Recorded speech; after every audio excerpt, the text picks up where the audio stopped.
Ekor Kapatisi TV.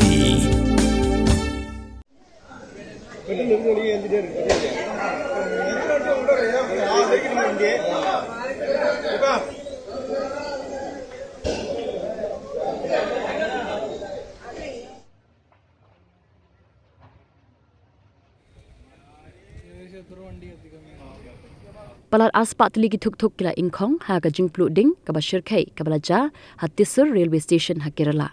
Ki Thuk ki bala Ingkhong ki dei ki bala penyeng ha ka parking lot ka badan hajan trong ka platform number 2. Kani kala ja ha ka sengi ublei ha ka pon nyau duna menstam. Ha kani ka parking ki don kumbasan spak Tylli ki kali ki baju penyeng man ka sengi. Ka daw trong ka jingstat trong ka ding ban kelang ka dei namar ka jingdon ki petrol ha ki Thuk.